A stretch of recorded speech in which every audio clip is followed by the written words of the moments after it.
KIMT News 3, coverage you can count on. This is KIMT News 3 at 6. Speaking with the GOP's Brad Finstad and the DFL's Jeff Ettinger after their primary wins last night on KIMT News 3's Alec Lasham with where they stand on gun legislation. Well, happening right now here at Southbridge Mall, the entertainment acts for this year's RAGBRAI when they roll through Mason City are being announced. I'm KIMT News 3's Alex Jurgens with the latest coming up.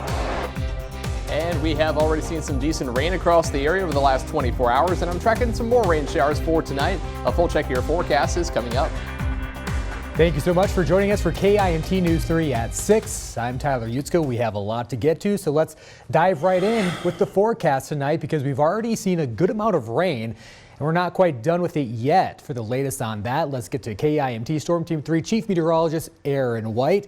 And when's it all going to let up? Yeah, it's going to take a little bit more time to let up. We're going to see some drier conditions by tomorrow afternoon. So we got some more rain for tonight into the morning, and then we finally get some sunshine in here to finish off your Thursday, but especially for the end of the work week. And here's a look at some of the rainfall totals as they were fairly decent. We had over 1 inch in Mason City, Decorah, Rochester as well, Charles City about 1.4, Austin just shy of 1 inch, and we got more rain in the forecast for tonight. Right now, just a few sprinkles out there, so not much to worry about at the present time. A few in southern Minnesota. We got a few rain showers out west of Mason City, west of I-35 there. But notice a lot of rain there near Fort Dodge down towards Des Moines, and some of that is going to make its way into the area as we get into tonight and for your Thursday morning. I'll be talking more about that and a look ahead to our Memorial Day weekend forecast. All that is coming up here in about 10 minutes.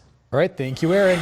And new at 6, we now know which candidates from the GOP and DFL parties will go head-to-head for the late Congressman Jim Hagedorn's congressional seat in August. KIMT News 3's Alec Lasham spoke with both of the main party candidates today.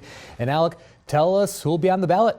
Well, Tyler, the GOP will be throwing Brad Finstad against the DFL's Jeff Ettinger for the special election this August. Ettinger was endorsed at the DFL convention in Albert Lea earlier this month and easily won the primary vote, while Finstad duked it out with fellow candidate Jeremy Munson, securing a narrow victory. Both candidates say they'll be trekking across Minnesota's 1st District to listen and take note of what voters want. During a conversation with both candidates today, I asked how they would act or would not act on gun legislation. Here's what they have to say. First and foremost, my heart and my prayers go out to those families. What a horrific event. And, I think from a federal level, we can definitely take a look and be more proactive from the school safety standpoint. But from the gun legislation standpoint, we have so many gun laws on the book right now that we need to make sure we're looking at it and enforcing what we do have. We also need to look at the person behind these terrible incidents. What are we doing as a country for mental health, for safety, for concerns, for folks that are struggling? It's a terrible incident, one of a string of terrible incidents we continue to seem to have in this country.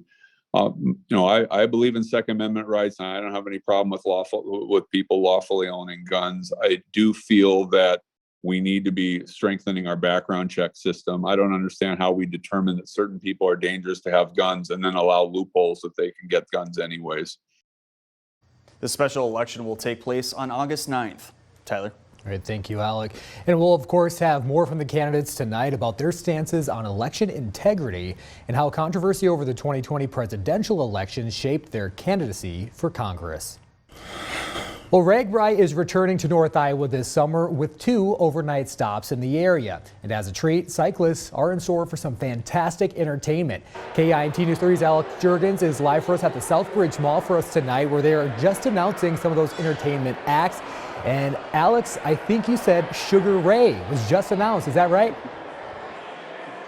You heard that right, Tyler. Yes, Sugar Ray, you may remember them from the late 90s, early 2000s with hits like Fly and When It's Over. Yes, they are going to be one of 2 co-headliners for this year's RAGBRAI Entertainment when cyclists come through Mason City on July 27th. In addition, former Eagles guitarist Don Felder will also be co-headlining this year's entertainment.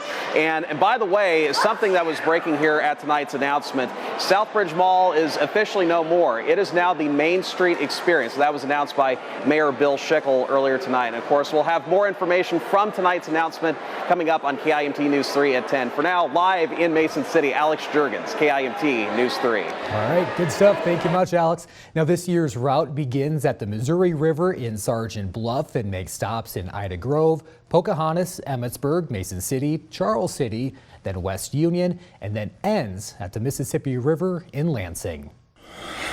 It's been 2 years since the death of George Floyd. Floyd, as you may remember, was murdered by former Minneapolis police officer Derek Chauvin, who laid his knee, that is, on Floyd's neck for more than 9 minutes. His death sparked protests lasting months, and lawmakers demanded better ways to protect Black Americans. The area where it happened was renamed to George Floyd Square, and it's a place where people go to mourn and also call for change in policing. And it seems little has changed in the last 2 years between police and the communities. Just a little over a week ago, a white 18-year-old man traveled over 100 miles to carry out a racist massacre at a grocery store in Buffalo, New York, and was taken into custody unharmed after killing 10 people and injuring 3 others.